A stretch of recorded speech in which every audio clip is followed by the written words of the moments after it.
Welcome to the Virtual Memories Show. I'm your host, Gil Roth, and we're here to preserve and promote culture, one weekly conversation at a time. You can subscribe to the Virtual Memories Show through iTunes, Spotify, YouTube, Google Play, and a whole bunch of other venues. Just visit our sites, chimeraobscura.com/VM or vmspod.com to find more information, along with our RSS feed. And follow the show on Twitter and Instagram at VMSPod. Well, just like last week, I've got more business travel to do. That's what springtime brings for me.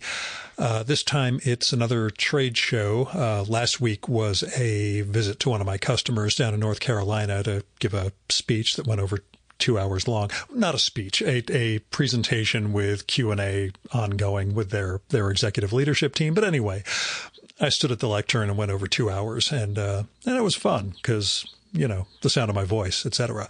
Anyway, this time it's a trade show. It is another stay in Weehawken, New Jersey, so I don't have to deal with the New York City nighttime noise, much to the chagrin of my members and friends who want me to hang out with them in the city at night. I just tell them, oh, no, I've got to get the ferry and get back to Weehawken because I hate the city. Anyway, I love the city. It's just I don't like sleeping in the city. I'll put it that way. But anyway, this event will be a lot easier than the big one in March, but it'll still be Gil in transit. That Gil in a hotel, Gil in suit. That different version of me that can be a little wearing over time. That said, I do plan to record a podcast immediately after the trade show ends on Thursday. I'm going to go visit a past guest on the Upper West Side, sit down with them, and get in a show for next week. Might drop in on a pal or two in the evenings so I can work on my secret art book project for later this year, which is becoming less of a secret as I've prattled on about it a little bit in the weekly newsletter. Anyway, we'll see. The upside is I still have to pack, so let's get to this week's show.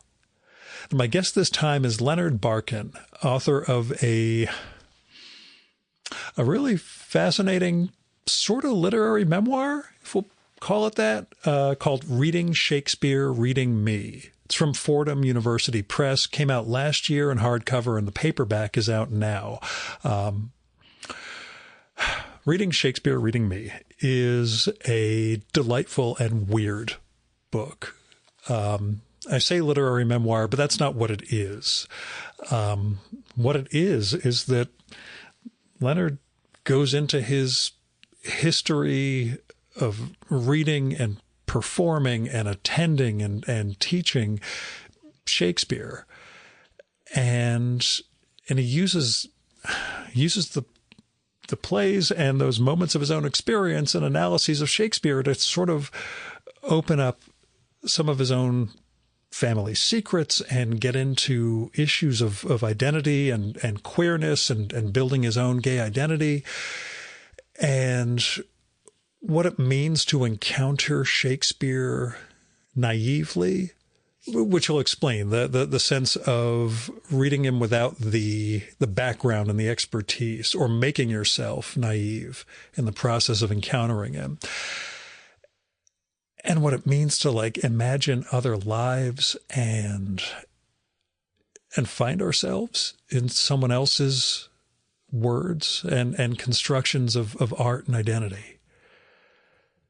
And he dives really deeply into several of the plays and some of the sonnets to ask some fundamental questions that, really hit you on a readerly level, to really try to get at what you're encountering in Shakespeare. And sometimes he kind of brings us face to face with this notion that in the plays, just like in life, we don't always find all the answers. And this book has me charged up to get back to Shakespeare. There is to my left a long shelf of all the Arden editions of the plays, as well as to my right the Riverside Gigantor edition of it all. Problem is I still have 2,000 pages of Knausgaard's My Struggle to finish before I get to other non-podcast reading. And every year when I do that guest list episode, I say, my my reading resolution for next year is more Shakespeare. Maybe this will be the year I finally start getting back to him. All of that said, any book that celebrates reading this much and manages to integrate the personal as an act of reading instead of as an act of resentment, I am totally down for it. On top of all that, Leonard does all this without descending into like academic jargon, and especially is worth the price of admission by itself. He manages to sort of intersect Richard II with RuPaul's Drag Race, which beats out the Plutarch movie adaptation crime noir I was thinking of. This is an ingenious construction he puts together, and what I'm trying to get at is this book is hysterically funny in parts. It is very revealing.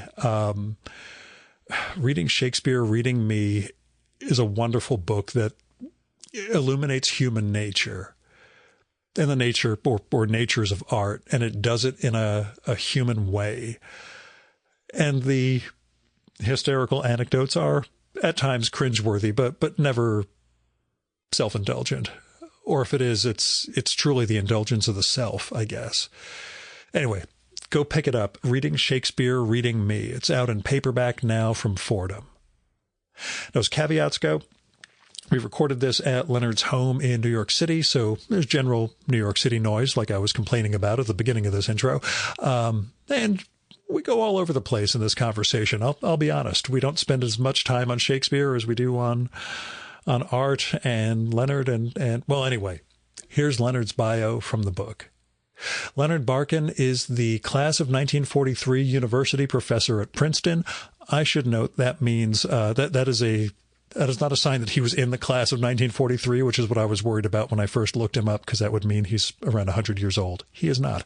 Anyway, he teaches comparative literature, art history, English, and classics.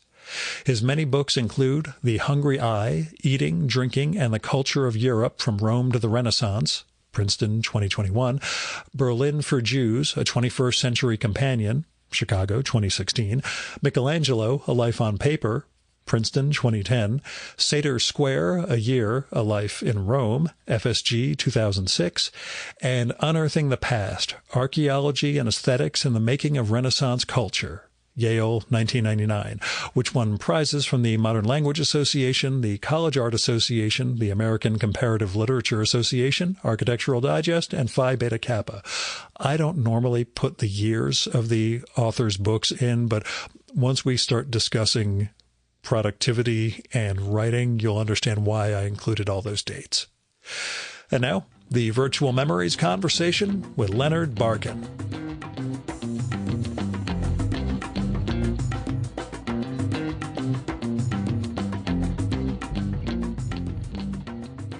Before we talk about your origins with Shakespeare, tell me about the origins of reading Shakespeare, Reading Me. It was a very risky affair.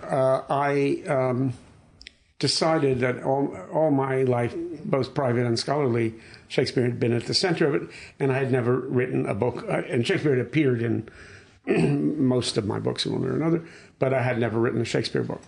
And I didn't know what that was going to be.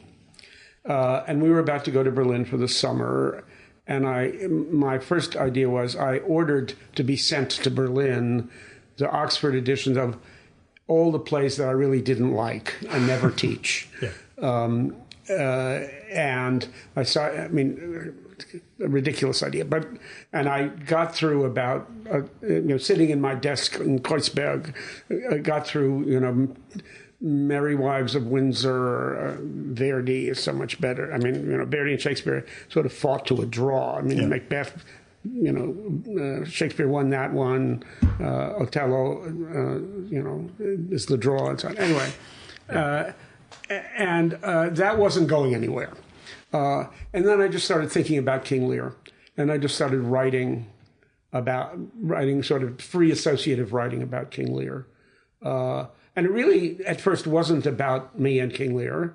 It was about the opening 90 seconds of the play, sort of. What does it mean to hypothesize, as we rarely do, that for an audience, for Shakespeare's audience, they didn't know what was going to happen. Mm-hmm. And there's almost no way for any of us, certainly if we're experts, not to know what's going to happen. So I just wrote a little few pages about what is this conversation these two guys are having? Isn't it a little bit strange that one of them points to his illegitimate son and says, I had a great time fucking his mother, so I thought I'd let him in. Part of the family. What the fuck is going on? And again, we don't notice it because we are already on the express train to Lear on the Heath, and it's not at enjoyed fucking his mother is somehow. So what happens if we fold that back in? And that somehow was the door. Then I realized that I was writing about myself, not in the sense that those circumstances had anything to do with my life, though there are some in Lear that do. But that what happens if I enter my readership into the text radically, and not with the kind of condom, of professionalism around it. I'd say, and that became sort of the arrow for the whole thing. And that the chapter about King Lear is literally about, I'm not seeing it for the first time, but I'm sitting with my beloved cousin who died young, 50, and he's seeing it for the first time. So this idea... The Winter's Tale, not King Lear. I'm sorry, yes, this is now The Winter's Tale.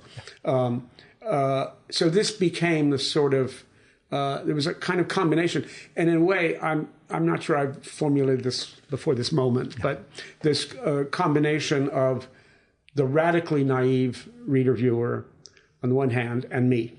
I'm obviously not radically naive, quite the contrary. And that makes it all the more exciting to wear that hat, but also be the person who is reading the play. And of course, to write yourself into the experience of reading is radically naive. Is what we're not supposed to do. Sure. As scholars. What we we turn up our noses at students who respond by saying that's just like my Uncle Fred. But I also I'm a passionate reader. You might notice some of these, and I'm always me reading that book, that whatever that book is, and I gave a talk years ago about which I said the poles of readership are.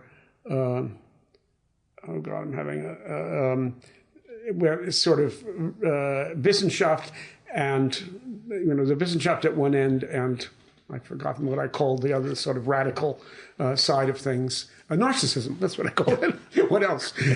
So narcissism and Wissenschaft. And most readers who are not professionals are all narcissism. Scholars are all Wissenschaft. And that sort of what would happen if I read Shakespeare again and said, I'm allowed to say what's me in this for me. The kind of thing where the circumstances are parallel ends up as a sort of joke in the book. That's not what I mean. And, when I say I'm the youngest of three and the most favored, I'm not Cordelia. Right. And I sort of bring that up in order to dismiss it. Or, I talked about Seeing As You Like It at Stratford, Connecticut when I was 16 or something like that. And, and sort of the gay, was this kind of free sexuality didn't look that free to me. It looked like you needed a lot of iambic pentameter to get through it. And so, that sense that there is a story here about my readership. And of course, I'd written a couple of books, both the Berlin book and the Rome book, which were nakedly about me, plus a city or a history. So I wasn't afraid to do that. And I wasn't afraid to admit that as the reader, I am me. Yeah. I'm all of me, whatever that is. Mostly people didn't want to publish that.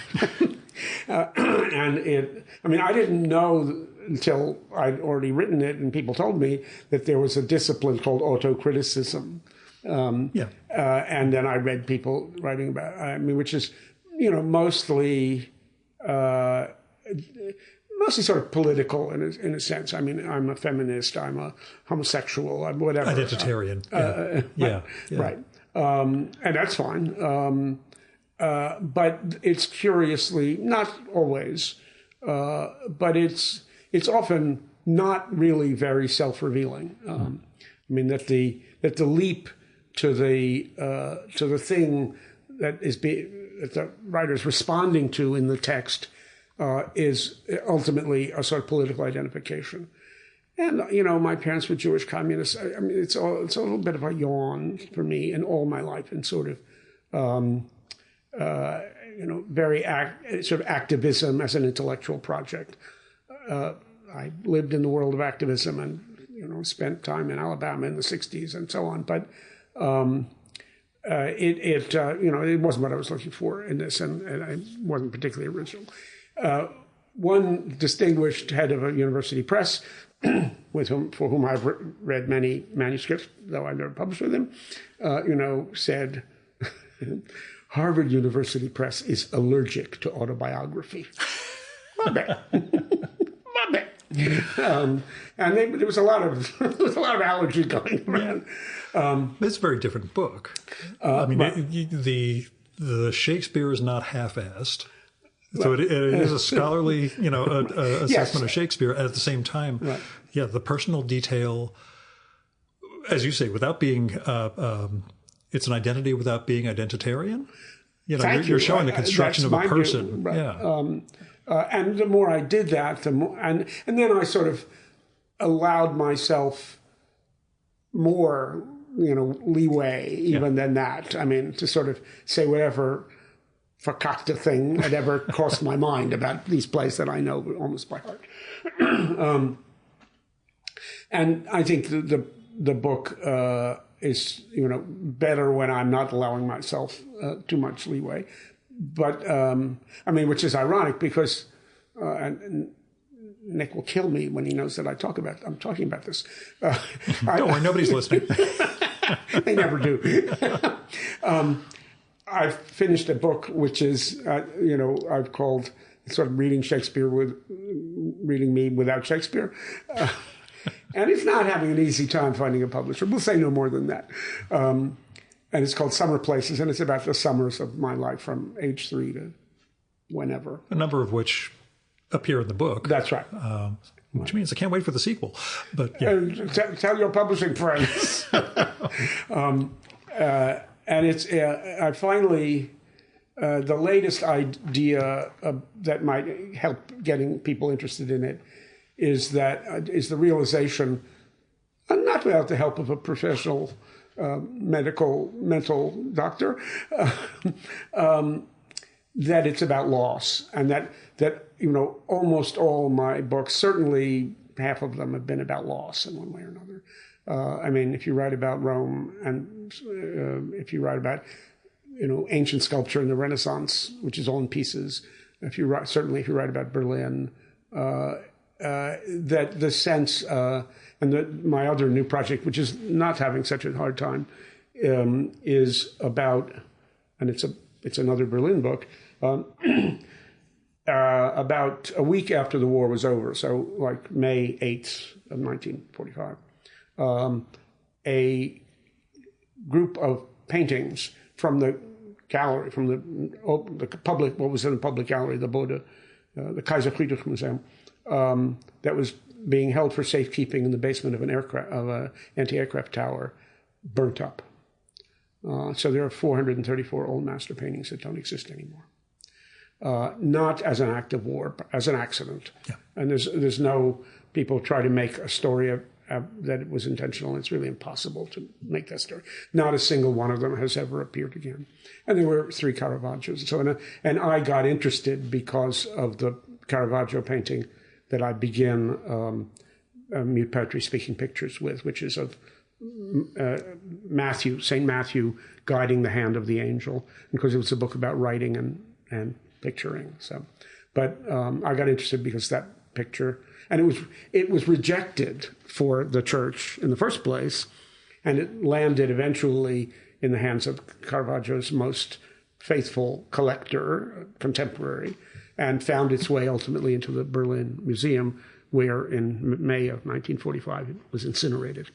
I did have a past guest whose father was one of the monument men, but the father died a couple of years ago, but that was one of those, while I was doing my research, I'm like, that's certainly an interesting thing to ask her about. Well, this is but I'm sure essentially there's no one has really written about this except to sort of fantasize sort of stories about it, how it happened, which I think is not where the story is. I think the story is that there are 434 lost paintings.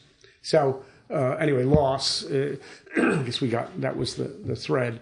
And I think, reading and engaging in reading body and soul, present and past, that kind of engagement is another of the insurance policies against loss in some sense. And that's what the book seems to be. When you mentioned finding your thread just now, I mean, that's what you're doing throughout this is reweaving the threads of you and the threads of the Shakespeare plays and the sonnets that either paralleled or helped make you in the process. Exactly. I wanted to ask, when it comes to the sense of a naive viewer or naive reader, you mentioned the experience in The Winter's Tale with your cousin. From all the years of teaching, did you pick up any of that from students also as they're encountering Shakespeare, maybe for the first time, or maybe hearing it spoken for the first time? Did that play into your... Of course it does. I mean,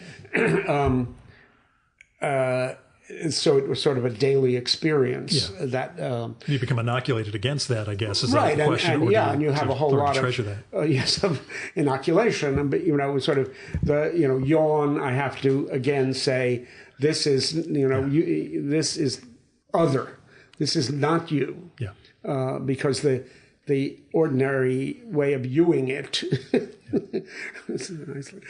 is reductive, to be very kind about it.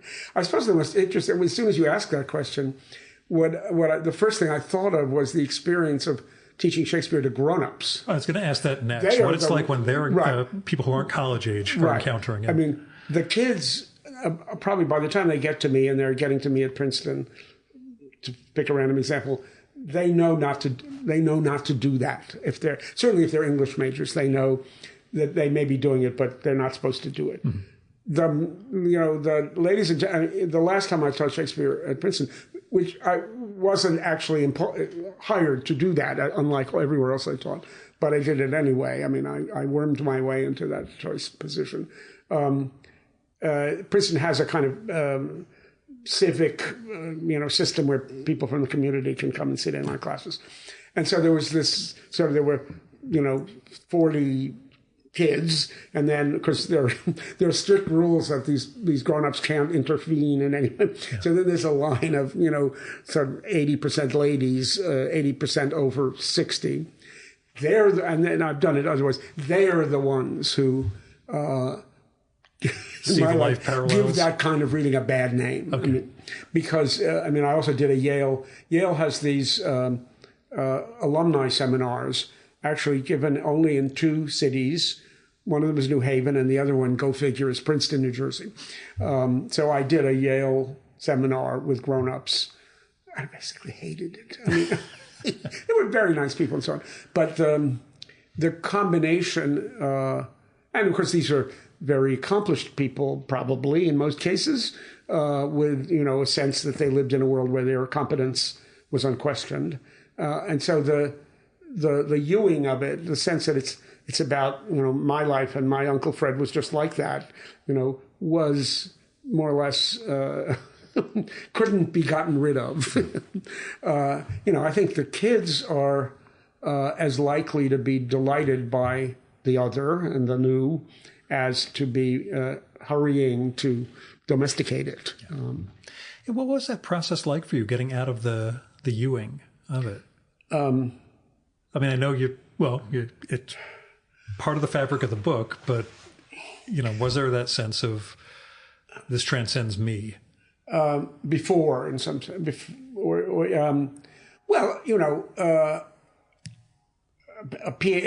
name for that is a PhD. I mean, every move in that education, and I proved that, is this is not you. This is what can we hypothesize about life in 1590 and colonialism, racial prejudice. Is out. There's a little play called The Tempest, a little play called Othello, a little play called The Merchant of Venice. No, I mean, I'm exaggerating, obviously. That's what, the naive reader, which God knows we're not. We don't want to be the naive reader. So I think... so it had to be beaten out of you, is what you're saying. Yeah, it has to be beaten out of you. And I think... it probably comes, another arc of my life is that I felt for a big chunk of my sort of early to mid career, I had reason to feel I wasn't living up to my so-called promise. And, Were you talking to my mother? Because that's all I ever, I'm just kidding.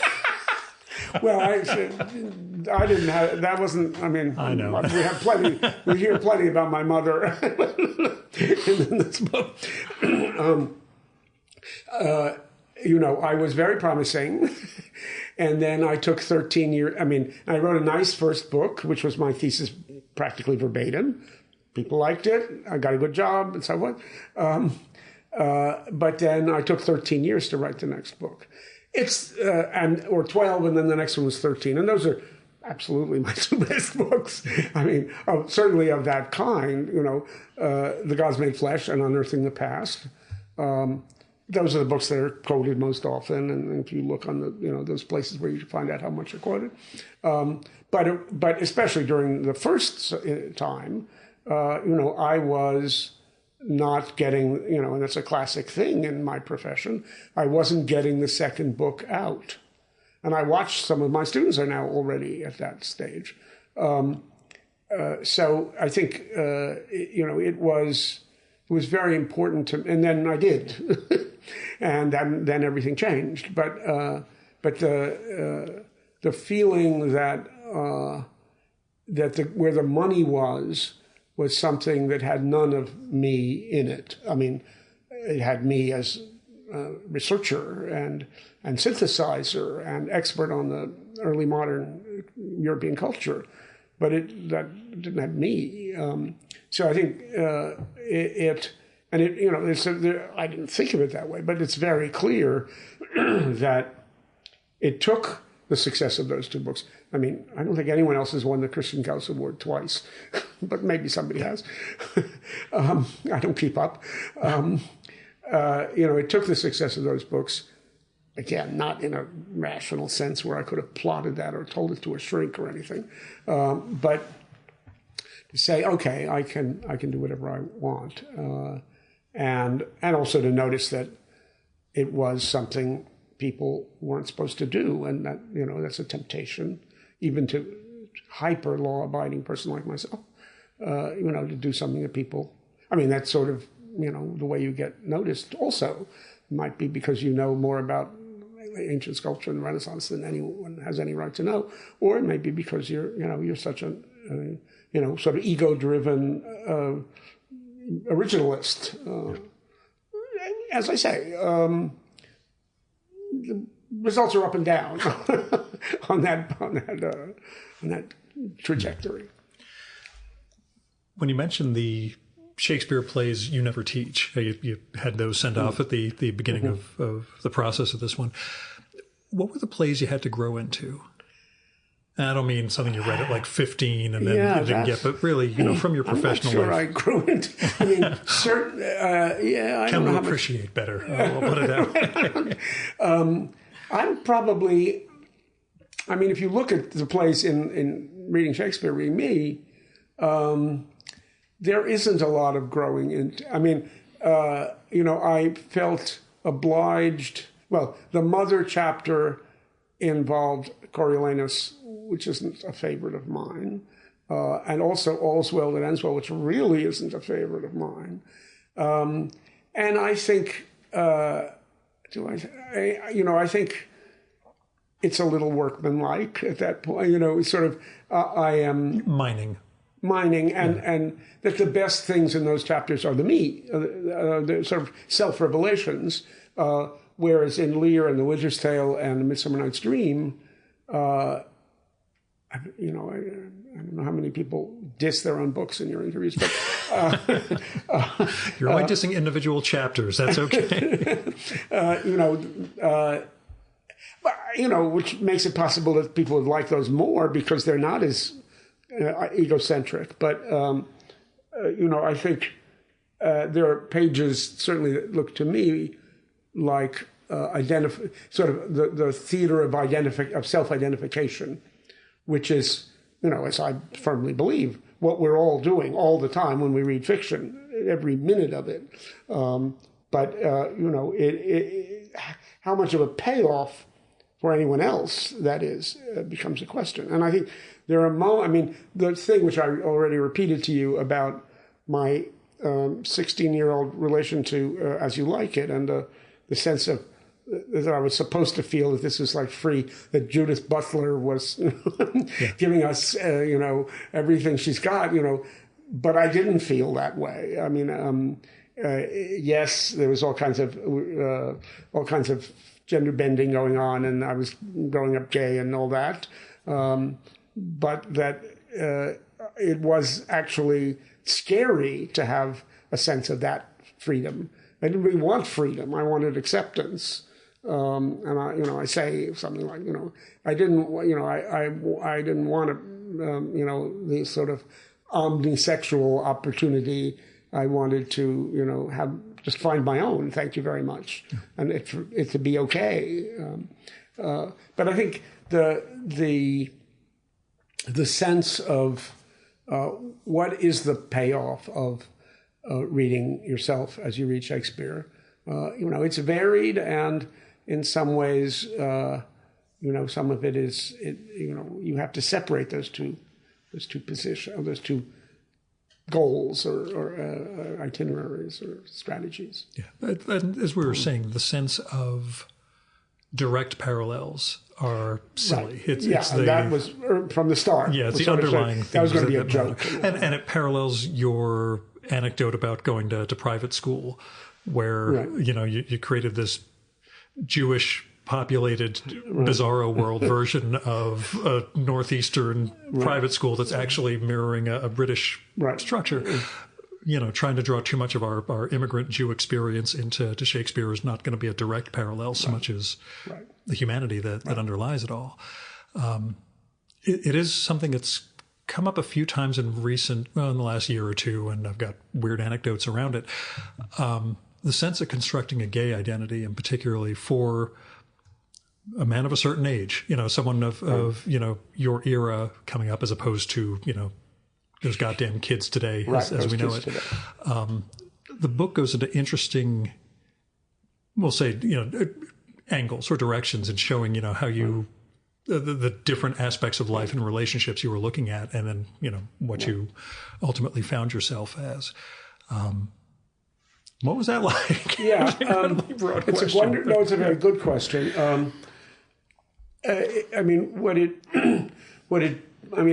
I say in it, and again, it's another of these sort of when there are real parallels, I generally thumb my nose at them. Yeah. But it was important. It was kind of revelatory for me to figure out why the sonnets are not my road. Yeah.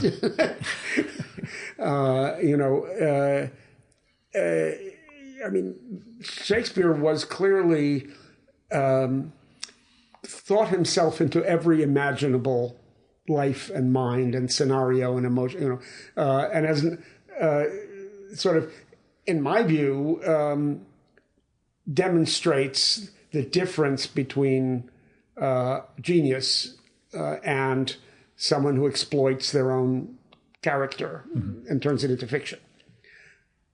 The two words Philip Roth will not be mentioned in this connection. But that, that I didn't get off, I didn't get off on the on the young man of the sonnets. Yeah. I think I know a lot about that. I mean, I think I know more about it than someone who isn't gay, maybe. I mean, I know about it in the sense that I know relevant experience deeply, and I've experienced it deeply. But that isn't to say I identify exactly, or that I found it exactly liberating. I mean, it's a very important gesture for me in the book that during that, I may be remembering wrong, but at the end of that chapter, I come down to the two Antonios, that's, forget the young man, the bisexual, whatever it is in the sonnets. I mean, we spend several pages on it and so on. But here we have this little glimpse at the opening of Merchant of Venice, or the relation between everyone notices both these people are called Antonio, like it's Bruce or something.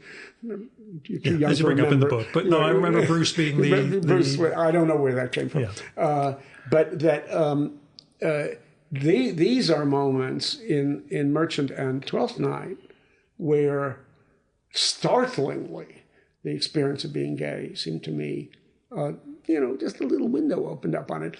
And I mean, we always say about Shakespeare that he could think himself into any possible human emotion, identity, whatever. And that's, I'm not saying, that's an instance of it. But the whole opening, I mean, I'm not the only person to notice it, but I don't think it's noticed enough. I mean, the opening where Antonio says, I'm feeling sad and I don't know why. And then people come up with all these reasons. And he says, fair. Yeah. And they finally say, well, then you were in love. And he says, five. Yeah. We're not going to talk about that. Yeah. And then Bassanio comes in and asks him for money. I mean, to go pitch Portia. Yeah. That's gay life. Yeah. Now we've got it. And the glamorous young man who has a glamorous man after him and a glamorous woman, that's not my gay life. Yeah. I'm not sure it's anybody's. It's wonderful, but it's not useful for that. It's not mappable that way. And I mean, the business between Antonio and Sebastian in Twelfth Night, I don't know what else it is, but a story about somehow I'm making this gesture, about a gay man with very complicated friendships that cannot turn into love, cannot turn into sexual and amorous union. And it's not. I don't have to take it to mean anything in particular about Shakespeare, the person. And there are, dozens of other uncanny kind of real life psychological things in the plays that don't get people saying maybe, he was a Freemason. Yeah. I mean, they have done over the years, but don't have a respectable way of, sort of being taken that way. But it really was a question of what counts as Shakespeare reading me.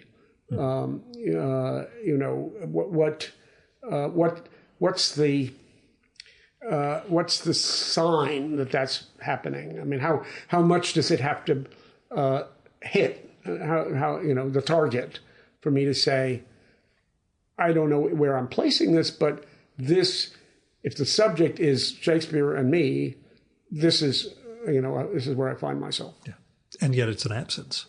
That's what's so interesting about it. These are negative spaces that you draw out. Right. But and you couldn't. Which it, I mean, I didn't have much of gay life. Certainly not of potential, partnering and marrying. I mean, never mind the law, just in any sense, until I was 50. Yeah, from the book, it sounded like you were in your 40s when you started to become more public about it, or out, I guess, about who you were. Yeah, I mean, I was out a little earlier than that, but I didn't get anywhere. There's that too. The getting anywhere and sort of operating in such a way that I might get somewhere, is certainly not, but also characterized by these. And the book is, I mean, it wasn't a tell-all book, but you allude to people without naming names who I'll ask you about off mic, but that's fine. That's fine. But the sort of actual possibilities of being emotionally intimate with other homosexuals, that came pretty late in life. Having intense friendships with straight men who were very comfortable in that arrangement, that came a little earlier. But that's why, I mean, all of this is sort of measured against not wanting to be, in a certain sense, political. Sure. I mean, my life is all about not wanting to be, in a certain sense, political. My parents were, old-fashioned Jewish communists, mostly before I can remember. I mean, that's part of that story is, of course, they were... She supported Stalin. Yeah. You remember that, yes.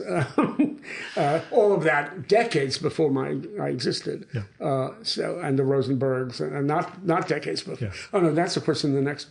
There's a Rosenberg chapter in the next book. There's an episode. There's a Paul Robeson episode, and there's a Rosenberg episode. Who also gets mentioned, but yeah. Do your younger students' freedom about their sexuality just freak you out in terms of wow, I wish I had this when I was growing up, or is it just no? This is who I was, and this is the path I needed. I mean, I don't want to present myself as more mentally healthy than I am. You have an anecdote in here about your fixation on a couple, male and female, back in, I think you were 17 or so. I can't remember if it was college. Older. Oh, no, quite a bit older. Was it college years? Okay. No, I was already a graduate. Okay, for some reason I thought it was a little bit younger. But I thought it was going to take a talented Mr. Ripley turn. And luckily, you didn't kill anyone. At least you don't write about killing anyone. So, my editor suggested. for the sake of liability. Right. But that. I was. Yeah, and I mean, if you haven't read it, the opening chapter, sort of the prologue to Seder Square, which is the book about me and Rome, but is a sort of prequel, whatever you would call it. The expanded Barkan universe. Right. I mean, it's events that happen before what happens in Seder Square, and it has to do with a relation. The first time I really had something vaguely approximating a relationship with someone who was basically not gay enough to go on with this. Been there, done that, and that's. And I was teaching. I was a visiting professor at Ca' Foscari at the University of Venice. Wonderful experience in every possible way. And this is sort of surrounded. This is woven in. And I was teaching The Merchant of Venice in Venice, as I always said, and it's sort of woven into a story about Venice. And about the Merchant of Venice, and about me, and about Chris, and sort of the Bassanio figure. So that, and that's, I must have been 30 at least by then. So that's really the first thing like that. And he was, in the end, not gay enough to go ahead with it. Terrific person. We still are in touch. But that also, I mean, that's the sort of germ, not gem, the germ of writing about myself. And in fact, I gave that as I was then director of the New York Institute for the Humanities, and I gave a version of that about teaching The Merchant of Venice in Venice and falling in love and consequences not so positive. I gave it as a talk at the Institute, and Elizabeth Sifton, who was a member of the Institute and one of the most wonderful people who ever lived. I always tell the story. By the time I got home across Washington Square Park from viewing it, my phone, remember they used to the answering blink, machine. Yeah, we have they would blink. Yeah. It was Elizabeth saying, "Have you thought of writing a book about that?" I'm going to ask the Jewish son question. Were you able to tell any of these stories while your folks were still alive? No. Okay, same thing. I understand. I'm waiting. That's one of our things. It's like, we have all these experiences. We also have parents, and there's a certain degree of what we can and can't talk about. It didn't occur to, they say, wouldn't even, I had that never think system to tell this story. installed. Yeah. I didn't have to think about it. I just, by some strange coincidence, I didn't tell them. Guilt OS, we had that built in pretty early. So, but that, also the thrill of, I must have. I have extra copies of everything. If I find one, I'll give it to you. Oh, good. Of Singer Square. The experience of weaving together, but not. Because they're sort of lines of asterisks, as occasionally there are here, and just putting them together. Really. It's also about Jews, of course. It's being the Merchant of Venice. So it was my two. Minoritarian identities, and Chris, it's anyway. I'll find a copy. Yeah, that'll be for our sequel conversation. The thing I want to ask that I'm interested in your professional experience, you sidetracked into directing theater. As a teacher, you're directing students both, in regular classroom format as well as having them perform aspects of Shakespeare. How does directing interact with teaching for you? They're practically the same thing. Yeah. I just are they complementary or are they in tension with each other in any? They're heavily overlapping. Let's say there are certain things that don't happen to apply to the other activity. But, I thought I was going to become a theater person, either playwright or director, for much of my sort of pre-adult life. And there's a moment at Yale when I was on the job market and when it was starting to be a sort of difficult, but certainly not impossible as it is now. The whole time I was at Yale, I directed plays as well as being a graduate student in English. That had nothing to do with theater. Right. And I directed plays. I was the person who directed plays in in Timothy Dwight College. So I come to the point of job hunting, and I get an offer from UCLA and an offer from Columbia, and I take the Columbia offer, and then a week later, the people who are choosing the new director of the whole Yale undergraduate theater come to me and say, "We'd like you to become the director of the Yale Dramat." And I called up Columbia and said, "Sorry, changed my mind." And they said, "Well, we'll hold the job for a year," which was very nice of them. I don't know why they thought I was that good. I'm saying it's not false modesty. I was sort of there are perplexing aspects of this. I wasn't getting along that well with the whole project. Anyway, and in fact, I decided when it came time that I would stick with it, and I only did it for 2 years, and I was in some ways not ready to be in that job. I had some successes. We were the first non-professional production of Rosencrantz that Guildenstern did, and it was a spectacularly good. Flipped many calendar pages, and a few months ago, because of a Yale connection, I was asked, I'm a member of the Century Club, I was asked to direct a production of Thornton Wilder's Long Christmas Dinner at the club for Christmas. It was wonderful to go back to doing that. The last time I directed a play, last time I acted was Bottom, playing Bottom, as discussed there, in 1979 or something like that. 89, because I was 45 years old. So that theater thing sort of more than in some ways parallel to homosexuality. That's another, alternative life. And it was really fun to do it again and realize that, what is it that we say, riding a bicycle. Yeah.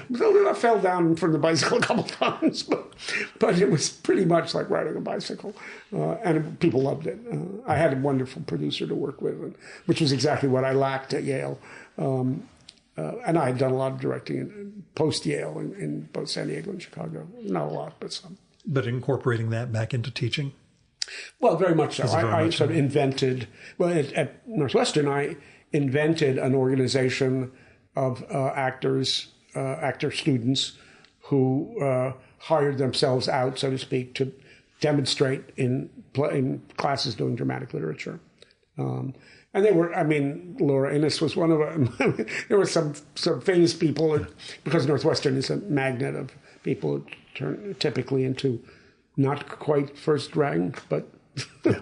Supporting actors are important. That's right. And I don't know what Laura's doing. Yeah. But Julia Louis-Dreyfus, also another one. That was other life beside being gay. And the theater is such a completely different world. Right. It's hardly overlap at all. And I thought, looking back on it, because then when I did then go on the job market again, my choices, they weren't really bad, but they weren't quite, at that point it was Columbia and UCLA. Now it was McGill and Michigan and UCSD, which is where I ended up going. It was fun. Yeah. But it certainly was a period of feeling I have made a terrible mistake by, but Columbia is not a happy place. New York, I grew up here. My father's drugstore was around the corner on Columbus Avenue. Oh, no, really? Okay, yes. I wasn't sure where you grew up in New York. And I knew New York, right. Everybody's got a different New York. So yeah. Right. My parents were immigrant children. My father was a pharmacist. My mother, as much about her as I do. I left nothing out. Well, my father, even more. I suppose I left nothing out. And I don't know. I live in fear. There's more or less very, very few people left of my family. Partly because I was the child of very elderly parents and so on. But there is a little, and I really don't want to know if anybody is reading this book from the family. And there's certainly a niece whom I see on Facebook. And the brother, not the oldest one, who died a long time ago, but the other one is in terrible condition, I gather, and is 90 years old. And so I really don't. They are the children of the first wife. Well, I don't want to know if anybody knows anything about any of that. We build our own identities, as you said. Mm-hmm. It's nice having guideposts. Yeah. Like Shakespeare in the process. But one of the things that I unfortunately regret about my education and upbringing, I never read Auerbach. And mimesis or mimesis? Mimesis. Mimesis, okay. Either one is fine. Yeah, never having heard it said out loud. I always went with the short I and said, yes. The chapter on the Winter's Tale with the mimesis versus aesthesis, right. Or aesthesis, which you use in different ways in different places. Mm-hmm. Can you talk a bit about the approaches to art and the approaches to reality that you see in that, and then again how you extrapolate that from the Winter's Tale's unreality into the reality of your own being? That's a wonderful question. It's incredibly vague, frankly, but well, it's a very great subject. I think I found it really compelling in the book. I'll put it that way. I'm delighted. So. I think, and I was very excited. This is a case where writing it, it wasn't that I clarified it and then I wrote it. It's that I wrote it and thereby clarified it. Yeah, it's working itself out as an argument. Yeah. That's what compelled me. The little thread in which, I sort of talk about Auerbach, who actually comes up now again in the burnt paintings book, where I sort of talk about the glory of mimesis and also the limitations of mimesis. So that's, I think for Auerbach, it was, I wouldn't even want to go into his life. The Nazi everything and, landing in Istanbul and so on. But it was a way of selling the aesthetic by saying it's not fake fantasy stuff. It's profoundly real. And that it should be judged on approximation of reality. That's right. Yeah. That was a victory for art and for aesthetics. In a world, actually, we still and always live in the world where aesthetic productivity is, very, very low on the list of what's important to a culture, or let's say a public, to those who organize our public lives and our fundamental rights and laws and all that stuff. So to say that these aesthetic objects, which 90%, I'm not saying 99, but 90% of the world thinks are at best sort of ornaments, and at worst dangerous. That's a law of Plato, remember him? That they are a way of locating reality. And that was a victory.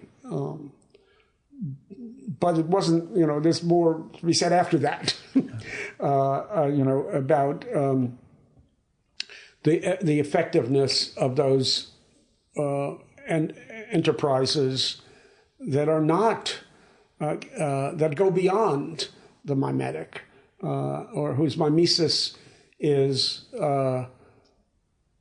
not very mimetic. I never saw anything like. I was never pursued by a bear. I'm sorry. Nor was it likely that I would be. See, if you live in the woods of northern New Jersey like me, that's not outside the realm of possibility. But go on. Talk about the wilderness. And using the term New Jersey. Yeah. Pursued by bear. It sort of quickly limits the wildness of it. But that, and it's interesting because let me tell you the angle. So I have this book underway about the 434 destroyed paintings, and it's a wonderful story. And everybody immediately says it's a great story. Sure, I can't wait to read it. No one has gone so far as to say they'll publish it. God forbid. But the secret is, and don't tell anyone this. Spoiler. Yeah. I'm not sure what I have to say about those paintings. Yeah. And what, other than boo-hoo, what a shame that they're gone. Or, I think I know now. I think I've worked that out. But what I have to say about it, actually, I do know I have this, but I'm not sure how to make this work as a subject of a book, is to say that these are mimetic, were every one of these things, given the period of art that we're talking about, which is wide, from the late Middle Ages to the 19th century, that this is governed by a mimetic principle. That kind of art, painting especially, and that's what I'm talking about, is governed by a mimetic principle. And the mimetic principle is that, unlike sculpture, which I've written more than once, it's, in a certain fundamental sense, nothing like the real, but it absolutely is taken as the real. Yeah. And if it's taken as the real, all the while are knowing, it's an eighth of an inch thick, then it is a monument of mimesis, that I'm looking at these representations of human life as though they were real, and that therefore the destruction of these in a monstrous catastrophe of human fuck-up, not just a little one, a fire that broke out, but everything Hitler. That led up to 1945. Then they are casualties of war. Not just because the canvas burned up, but these people these represented persons and their represented lives were destroyed.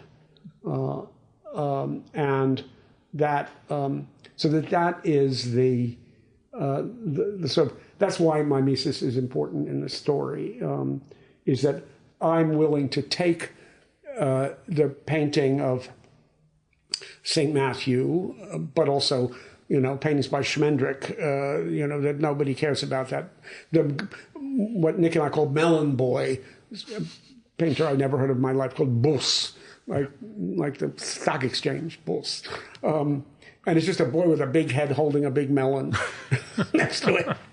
And that's the picture on which I stake my claim for the importance of this. Not Caravaggio. Caravaggio, Schmaravaggio, he'll take care of himself. But what about Etienne Bos and his Melon Boy? They didn't deserve Hitler and the armaments of war, and that they're completely destroyed now. That was an experience in a very great museum, pre-war museum. Now, all but these 434 are in the Gemälde Gallery. They lived there, and now they don't. So that sense is kind of, again, the mimetic. So I sort of go back to Auerbach and say, I want to take this literally, that the circumstance of wholesale destruction is one in which that's where the shit hits the fan, and you say, Auerbach, Schmarabach, it is the representation of reality, and we know it is because it's nothing now, because it is destroyed, it died, was killed, and that's real. The painting hanging placidly at the Met, wonderful, but we're allowed to look at it. Oh, isn't that nice? That's out there. It's the Melon Boy was killed, and he's not a greater painting than what's in the Met, but he's deader, and he that was someone's. That's why mimesis. Is to me. A lot of what I do is sort of against the rule of mimesis. That is to say, that art is valuable because it represents the real. And mostly, I think that's bullshit. And you argue that in the book. Yeah, and that's not enough. A lot of things represent the real, but when you lose it, then you have to say this was murder. This was unwilled destruction, and the real has been turned into ashes. And the book is called Museum of Ashes, and that's when, as I say, the shit hits the fan. That is to say, the issue of why we pay attention to paintings is more than this sort of slightly masturbatory, isn't it pretty? Which, I feel acutely myself. But not everybody does, and that's okay. But the real, they are real. It is a mimetic act that doesn't deserve to have been incinerated any more than the 6 million or the casualties of war. They're not. Each of those categories is a completely different one. But you will still get compared to them when the reviews come in. But, that's right. As long as you're prepared for that, that's good. But this one is a lot more forgotten than some of those others. Yeah. and I'm there to remind. Again, bringing us to loss and the negative space of absence that seems to define you, or at least as you described yourself at this point.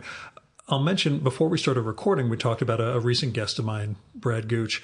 When I recorded with Brad a few weeks ago, he mentioned how he and his husband had their first kid by surrogate at 60. And at 60 years old is a perfect age to start having kids, he told me. I'm 53 and I have no intention, one way or the other.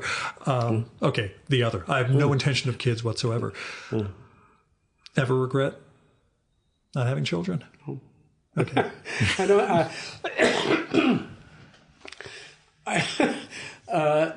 don't find it a very interesting subject. Yeah, I was perplexed too. He felt that it helped his ability to understand Keith Haring better. But he has a particularly childlike subject. Yeah, so that was part of it all. I mean, I say that in all. Yeah, no, that was exactly what was him and Keith Haring. Yeah.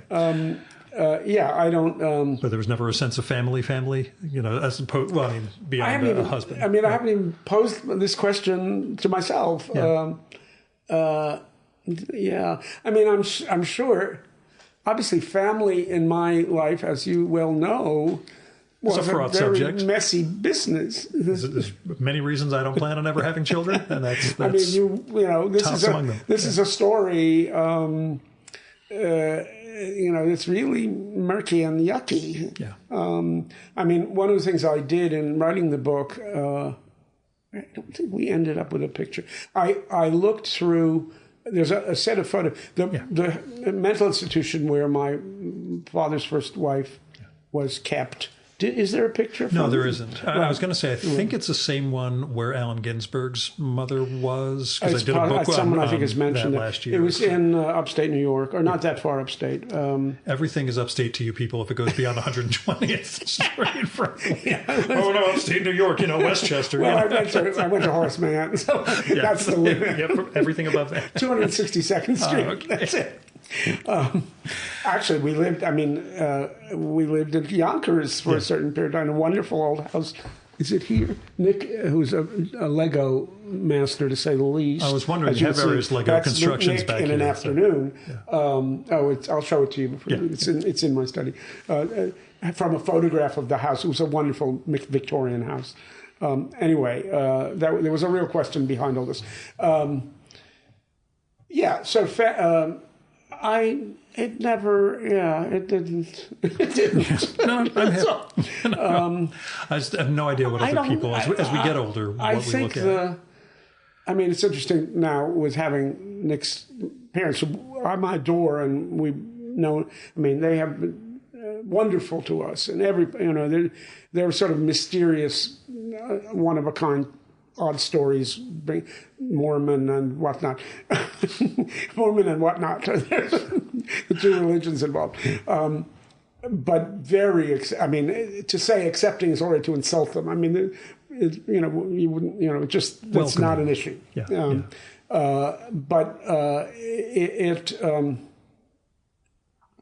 That kind of arrangement. And I was very in love with a girl, and she comes up as well in there.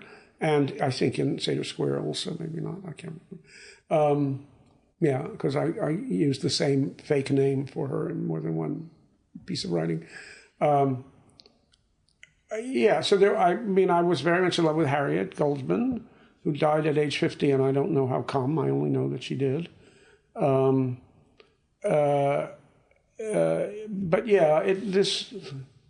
It wasn't magnetic. It wasn't horrible. It wasn't Edenic. Just not. Understood. Not what happened. One thing I do want to ask, beyond Shakespeare, your literary pantheon? You give Montaigne a mention and Cervantes. Montaigne and Cervantes are very important. I just, I don't want to go all the way into Augustine because that gets beyond literature. Something else. No, that's a professional interest in Augustine. Well, I love comedy in general. Who do I read for pleasure? I mean, there have been sort of phases, but often motivated by professional interests, like Spencer, whom I don't go back to, but certainly thought about a lot. But kind of close to my heart, it really, Petrarch, that ascendance, these sort of the first person pantheon, Dante, Petrarch. So, but Cervantes, I mean, as I say in the beginning of the Rivals. Cervantes. I mean, that book is, and I don't think anyone understands it as much as I do. Yeah. I mean, I'm horrified always when people think they have read it because they've read only part one. All they're going to mention is the windmills thing, and that's it's the same thing with the Madeleines with Proust. They mention that, you're like, oh, good. Right. You read one thing about a 3,000-page book. Awesome. Right. And if you haven't arrived at the point where there exists in the world that the Don is moving in a book called Don Quixote, and a fake, and a counterfeit, a counterfeit book called Don Quixote, then it's just sort of a children's story. Yeah. If you haven't tried to swallow that, and when you do swallow that, I mean, it's sort of infinite mirrors. So that's the really the other major, the other tower. Absolutely. We always say they died on the same day. They didn't die on the same day. They died on the same date. But anyway. Myths are fine. Yeah, right. No, we live off those. 10 days apart. And of course, the first language into which it was translated, strangely, was English. Strangely, because English wasn't a European powerhouse of culture at all. But that's the earliest non-Spanish version. What's the play you have to do the most background for students? Either in terms of they're not going to get this, or they're going to make a misreading of this, and I need to. Well, there are different. Almost all of them is the answer to the question. Yeah. There's the somewhat mechanical but interesting business of Tudor history. Of sort of this is a very familiar kind of business of understanding what's at stake in 1600 about things that happened in 1500. I went into the Henriade with no knowledge of this at all back in college, and no background given by the professor, but we sort of pieced it together, from how Richard II evolves into. But I'm very thankful for your reading of this, because I haven't touched it since 1991 or two. a mere few moments in time. But I think it's easiest for them to deal with big emotional stuff. Hamlet and Lear, they would benefit from a lot of background, but they don't really need it. That less is and then, I mean, it's like everything else that comedies look like they're frivolous. Boy, are they not frivolous, with Shakespeare and many other kinds of comedy, including Don Quixote.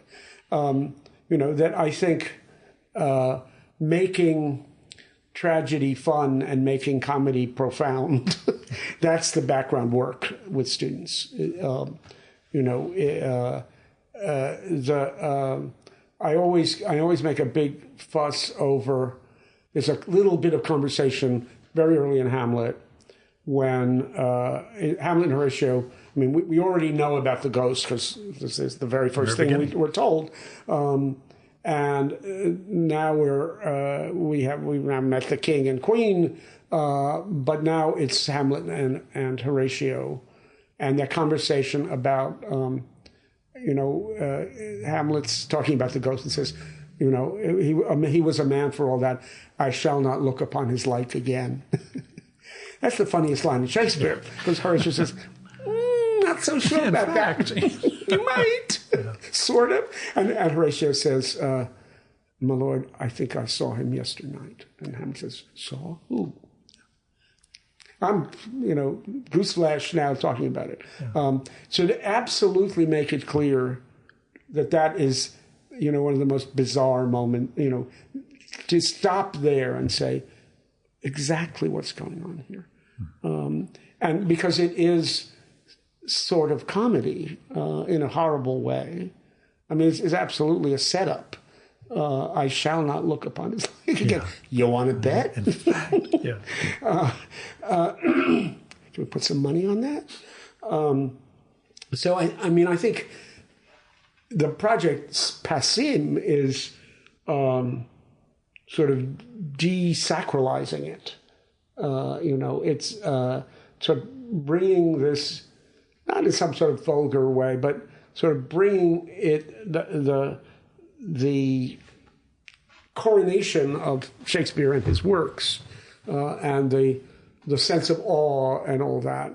I mean, how to get people to sort of unplug that without really, without giving them classics comics Shakespeare, and that to locate it as accessible in that way, but not by giving them classics comics. I mean, an illusion you may not even recognize. Trust me.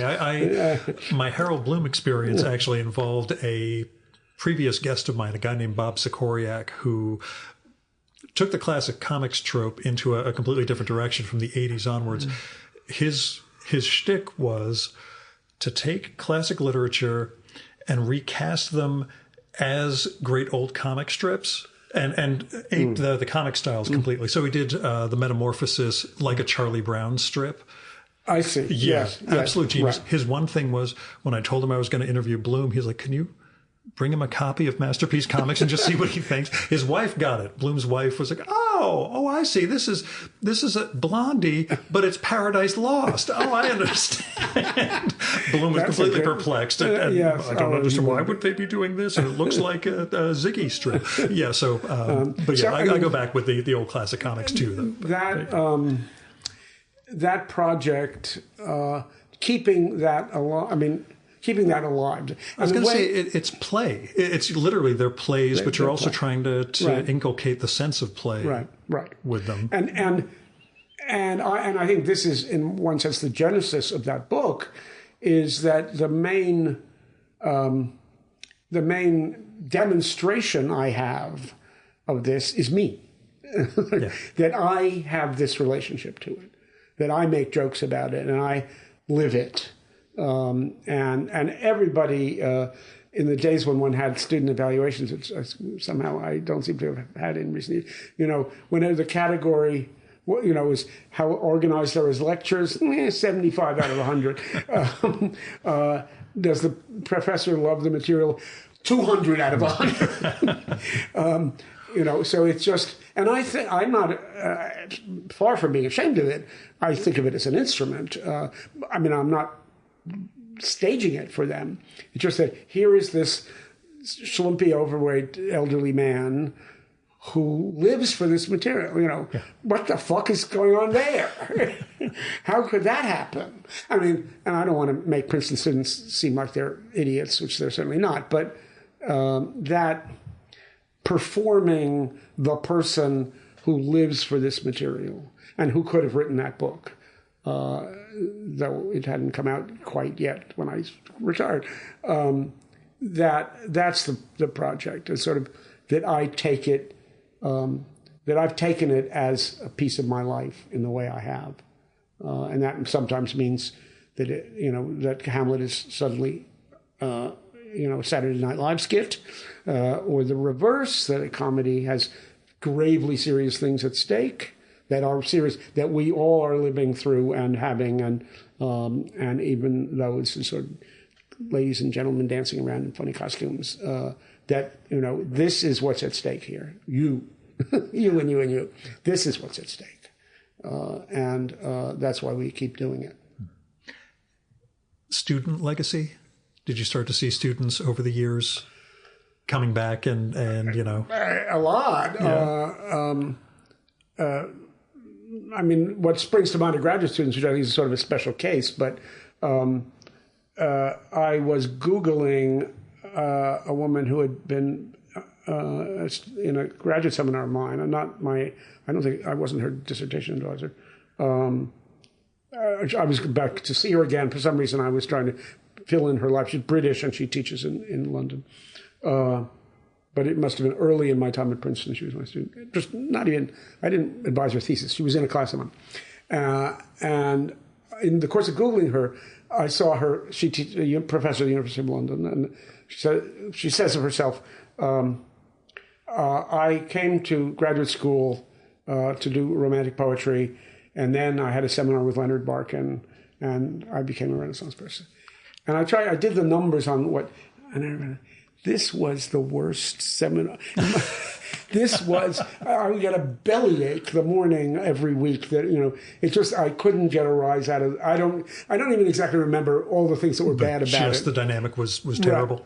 Right. And I thought, what the fuck do I know? I mean, I'm the same way with these shows. There are ones I'm like, I care. I don't think anybody's going to care about this one, and that's the one that everybody goes nuts for. Right. So, as I said, it works in both directions by all means. Magically, wonderfully, just before the pandemic, two former graduate students of mine, one at Michigan, one at Harvard. Northwestern and Harvard. And the woman at Harvard was a dear friend, and I knew this was sort of in the works. They did an event. It was confusing to people because I wasn't about to retire, though because of the pandemic, essentially, I sort of did. And it was, if it had happened 3 months later, the event wouldn't have happened. And we brought, Leah and Will brought back, and I had some made some, about 35 people who'd been students of mine from all my many universities. And the assignment, which I suggested, was not that they give a learned paper, but they talk about their own work in connection with my work. It was so wonderful. Princeton did it up grand, lunches, dinners, drinking, all that. They have a little money over there. It was, and we ended, this was a very shocking, and I think some people weren't happy with the design. There was a man who called Ben Kafka, strangely, the name itself, who was a professor now at NYU. And he had been, for 7 years, I ran the Princeton Society of Fellows, which is the best gig I ever had. This was a 3 years, very well paid postdoc. And the only stipulation was you couldn't have been a Princeton graduate student, because the idea was to bring other people to Princeton. And there were amazing people in that. It's still very much going strong. And Ben Kafka was a Stanford PhD, doing a Stanford PhD in French history.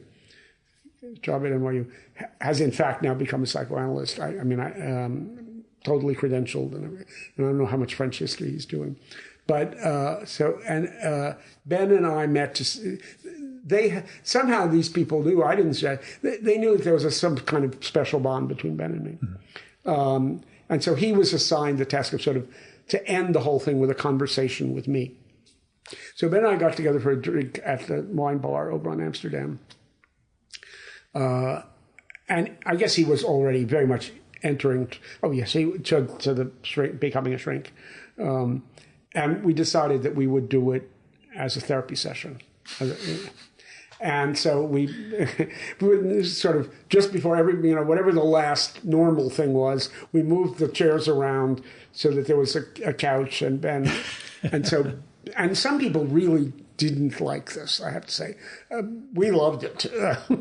And so it ended with a session, in the real, as I have reason to know from experience, but also partly the parodic sense of what that looks like. How does it make you feel? Yeah, go that's on. Right.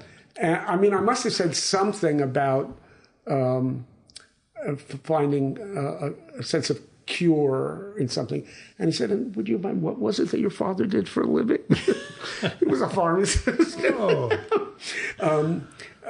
So it was, and as I say, it was a very controversial, because it wasn't an academic thing at all. Yeah.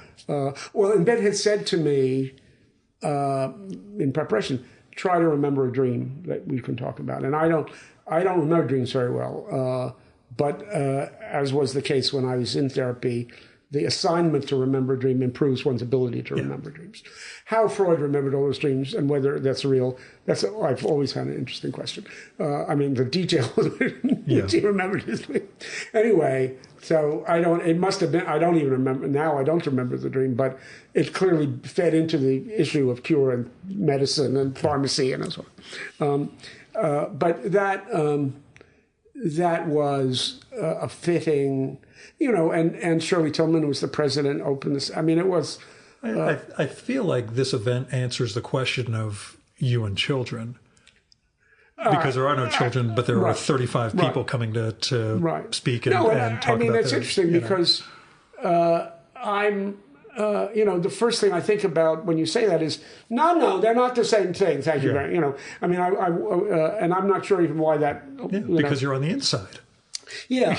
A guy shows up with a couple of microphones. I don't want the credit.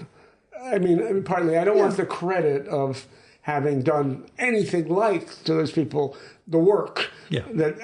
If they were among that 35, their parents almost certainly had done a very good job. But maybe not in all cases, but I don't know otherwise. I mean, in one or two cases, I know the parents. So I sort of feel.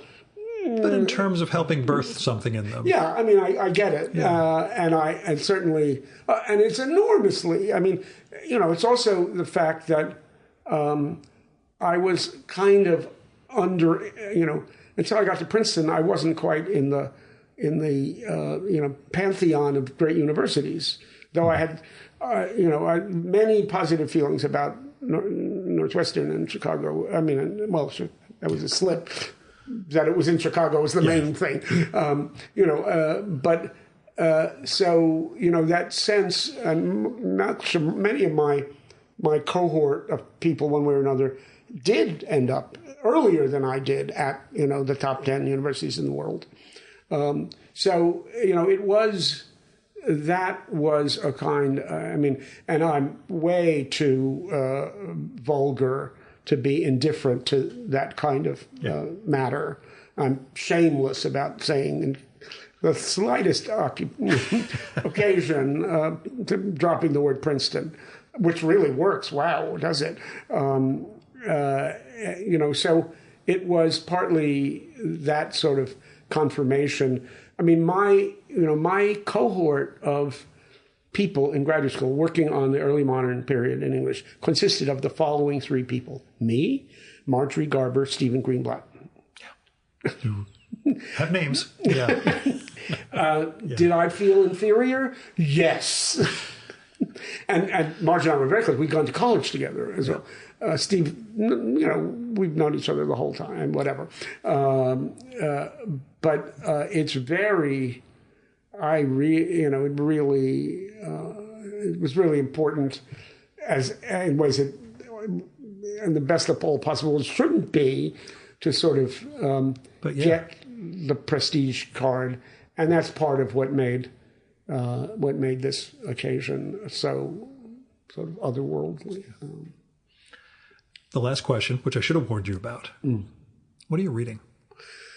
Good question.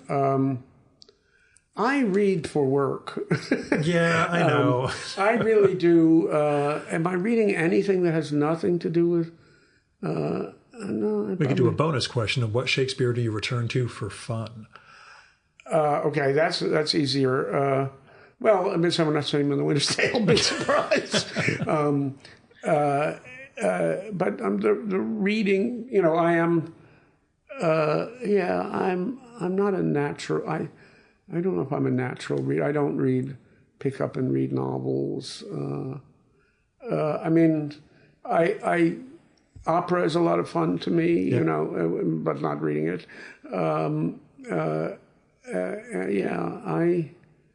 I do what, and nowadays I'm giving a talk in Berlin about the Torso Belvedere, the ruin object that's so important in the Renaissance to Michelangelo. And that's a pivotal matter in unearthing the past, which is still my most sort of important book. And so I've been reading over things to do with Winckelmann and the Torso and so on, and reading myself, reading Unearthing the Past, and writing something different from partly what I've said before and partly different. Yeah. So that's being fun. I hope I'm giving it in English, but everyone. It's a kind of university study group that's spending a year or 6 months or something on the Torso, and it'll be interesting to see. And I'm sure they've read the chapter and the fragments chapter in Unearthing the Past, but to sort of say that, but also say something different and make it a little more personal. Yeah, it's always the reading oneself that can fill people with dread, but. Right. I like it mostly. The dread is if it's reading Unearthing the Past, the dread is how much less work I've done to write later books than I did to write that book. 12 years, as you put it. You know. And how little. The food book, The Hungry Eye, and Michelangelo, they sort of. There's a sort of arc of at a certain age, I didn't have it in me to go into a library for 12 years. You know, the Michelangelo book. That's the one that which is quite a bit more recent, about 2000 and something. I don't know. That's the one that I say I have as much pride in as those earlier ones, because, for a certain period of years, I knew, look around you. I knew, I was familiar with his pubic hair. I knew everything about Michelangelo that I needed to know, which was pretty close to everything. Yeah. And Nick and I went around, and I held in my hand in Paris, in Rome, in London, in Florence. I held his drawings in my hand. With gloves on. Actually, they tell you the gloves are actually superfluous, or they're negative. They're negative. But yeah, that's sort of a fantasy. We'll be at the Antiquarian Book Fair in a couple of weeks over on the east side. So right. The gloves are not. It's not really what you do. That engagement. The food book had some of that, but more sort of wide than deep. Yeah. I really had to learn about about eating and drinking in Rome, ancient Rome, that much as I know about ancient, I wouldn't have known, I wouldn't have delved into. The weirdest thing that's happened lately is that in The Bear, do you know what that is? My wife has watched it. I haven't. But, I walk upstairs and I hear people shouting at each other, and I just go back downstairs. Fuck you, and it doesn't do anything for me. But all of a sudden, 20 friends wrote me emails to say, "Have you seen that first episode of the second season, or whatever it was?" So he's crazy. He's kind of acting crazy. He's looking at a bookshelf, and there is. Your book right on the shelf? Is right. there is The Hungry Eye. Yeah. And I'm sure it had some, it was supposed to part of it going crazy in some way. Yeah. But there it is, The Hungry Eye. And there it appears again. So, but that's, I'm very conscious that I've written easier books to write, mostly since, say, the turn of the century. And that you could say that, I don't think... Museum of Ashes is not an easy book to write, but it's quite constrained. There's 434 pictures. Nick and I spend time in the archive, and because he photographs, that's a lot of pictures, but it's not everything, and they're mostly not important pictures. I'm making them important, but that sense of work, that before I can write a word. There's a huge amount of work, as opposed to the kind of book like Mute Poetry Speaking Pictures, which I wrote out of my head.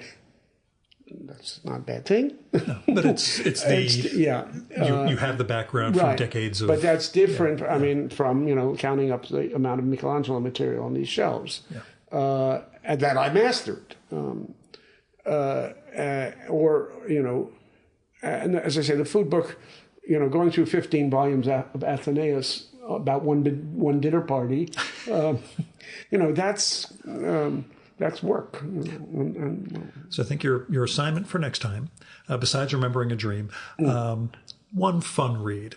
Next time we get together for Museum of Ashes, I hope, we'll talk about one thing you read for fun, or at least something you read as a decompression. I have something to tell you I read for fun. Yeah. Otherwise, you're going to say, that thing you sent me, that haiku for business travelers thing, Gil, I still don't understand. But anyway. That was my reading. Yes. Leonard, thanks so much for coming on, and thank you for reading Shakespeare, reading me. This brought me back to when I was diving deeper into Shakespeare back in my 20s even into my 30s, which is something I need to be reminded of,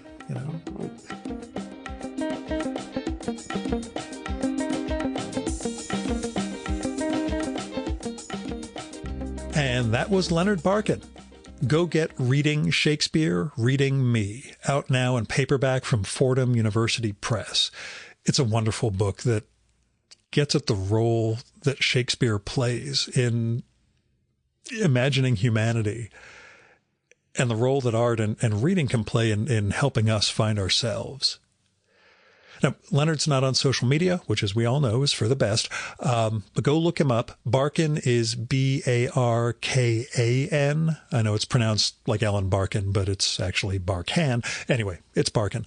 Go look him up. Check out some of his other books, like the ones I mentioned in the introduction. They sound fantastic. He gave me a copy of Seder Square afterwards, which I have yet to get to because extracurricular reading, blah, blah, blah. Anyway, I'll have links to some of that in the show and episode notes for this one. Now, you can support the Virtual Memories show by telling other people about it. Let them know that even when the host has all this crazy business travel going on, he manages to get out a podcast every week featuring conversations with really interesting creative folks. You can also help out the show by telling me what you like and don't like about it, or who you'd like to hear me record with, or what movie or TV show or book or piece of music or theater or art exhibition or comic or whatever you think I should turn listeners on to. You can do that by email, by postcard or letter. I include my mailing address in the twice-a-week email that I send out. You can sign up for that through our website. Or by leaving me a message on my Google Voice number, which is 973-869-9659. That goes directly to voicemail, so you don't have to worry about getting stuck in an awkward conversation with me. Messages can be up to 3 minutes long. So if you go longer than that, you'll get cut off. Just call back, leave another message. And let me know if it'd be okay to include your message in an upcoming episode of the show. You might have something neat to share with the listeners, but I'd never run something like that without the speaker's permission. So let me know. Now, if you got money to spare, don't give it to me. I mean, I appreciate it, and people do contribute through my Patreon or through the newsletter. There's a pay tier, even though there's no paywalled content. I appreciate people wanting to support the cause, but really help other people.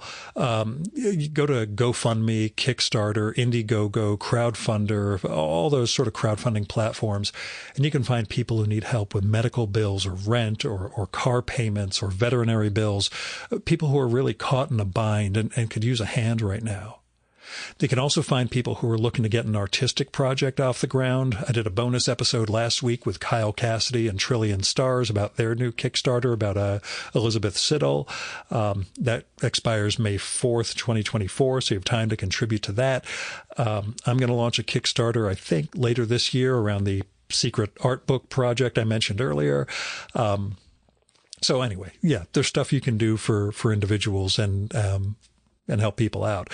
When it comes to institutions, I give to my local food bank. I've started making a monthly contribution to World Central Kitchen, the Jose Andres founded relief NGO that had 7 of its people get massacred in Gaza. There are things you can give money to on a regular basis or on a one-time basis to help. It could be food banks or freedom funds, election funds, Planned Parenthood. There's all sorts of things you can do if you've got a little extra money to spare that'll help build a better world. So, I hope you will. Our music for this episode is Fella by Hal Mayforth, used with permission from the artist. You should visit my archives to check out my episode with Hal from the summer of 2018 and learn more about his art and painting.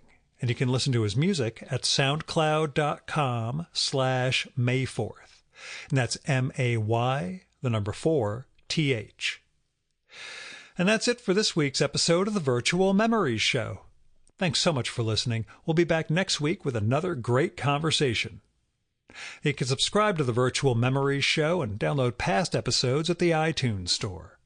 You can also find all our episodes and get on our email list at either of our websites, vmspod.com or chimeraobscura.com/VM.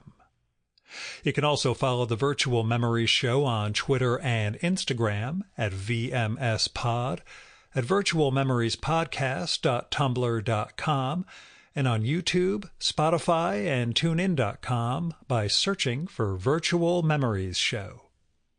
And if you like this podcast, please tell your pals, talk it up on social media, and go to iTunes, look up the Virtual Memories Show, and leave a rating and maybe a review for us. It all goes to helping us build a bigger audience. You've been listening to the Virtual Memories Show. I'm your host, Gil Roth. Keep reading, keep making art, and keep the conversation going.